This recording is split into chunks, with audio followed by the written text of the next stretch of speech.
because just tells you what the book is. The tests are the main way that I'll figure out everyone's grade. There's 3 tests. The first test will be based on Aristotelian syllogistic reasoning.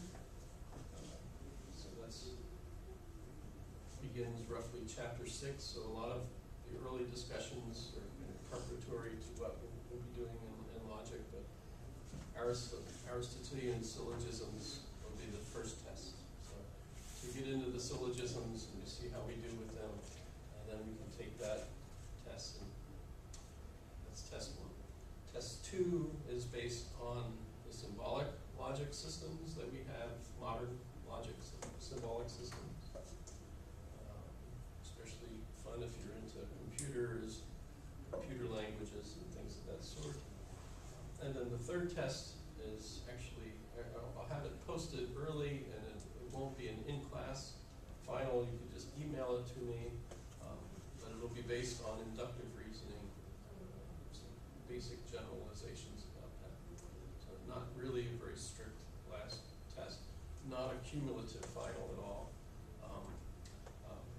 But I do think that one of the things about logic is we tend to memorize the different rules and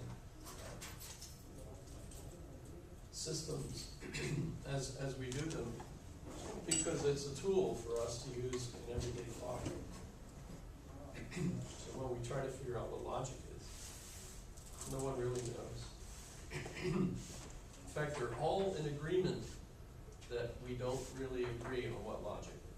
So that's good.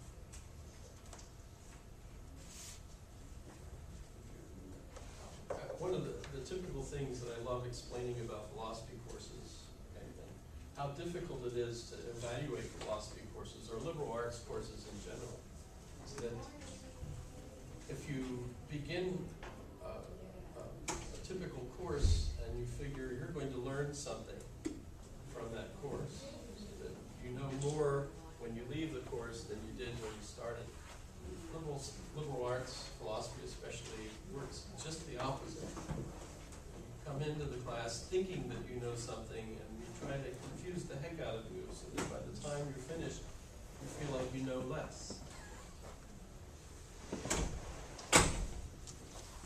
It would be funny. Actually, you're still knowing more, but it's at a different level of what we might call meta understanding. So that as you go essentially out of a particular linguistic box to another box that thinks of that language or that form of life as a subsystem, so to speak, you realize that everything you believe to be true in that subsystem is true in that subsystem, but there are other systems. So you end up wondering, okay, so in this particular situation, which tool should I use? Where before you might have just used the one tool and thought, aha, everything is clear. You step out of that box and you have multiple boxes. You realize there are various answers to the same question. And it depends really on what kind of results you're looking for, which tool you ought to use. And so things become more complex, more confusing. So it feels like you're in a sense less certain about things afterwards than before. But that's also considered progress, character development. The traditional Western education, the higher education, is essentially supposed to lead people to that point of view. So we're encouraged. So 75% of the grade is based on tests that should be very easy. I think they're easy once you do enough of the exercises. You'll feel confident and you'll have a problem.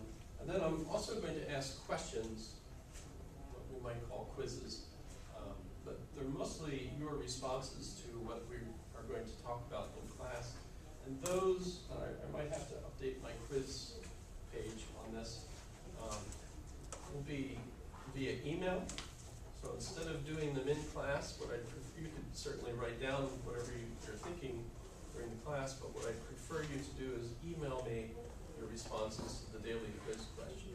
And you could take a couple days to do that if you like, but of course, since we meet Monday through Thursday, starting next week, probably each day when you get a chance would be the best way to respond to that. And that way I'll in a sense have a sense of who's here. So that'll be my way of taking roll, but it'll also be my way of asking you interesting questions and getting you to think about those. I've been doing that now for a couple of years, and people like those quizzes more than they like anything else about the course, because they end up thinking about these questions, having a good time thinking about the questions and responding to them. And there's usually no right or wrong answer to those. For example, does the Earth go around the sun, or does the sun go around the Earth?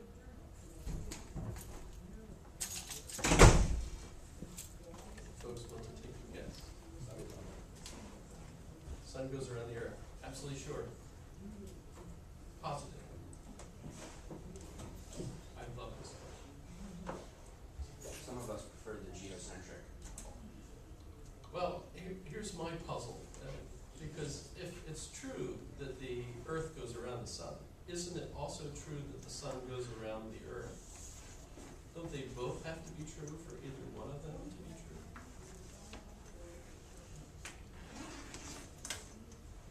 Technically, yes, but you have a science point of view, the Earth does a lot more movement than the sun, in a sense of speed. And then we have the galaxy. If we think about the galaxy, there's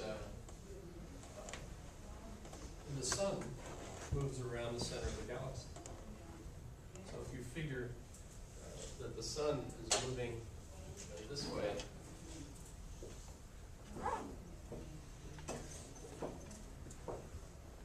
and the Earth moving along.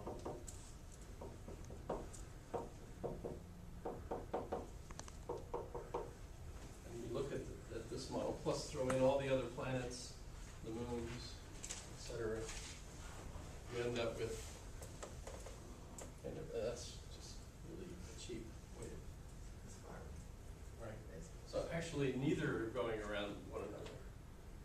They're both kind of like frequency waves all traveling along together and so on.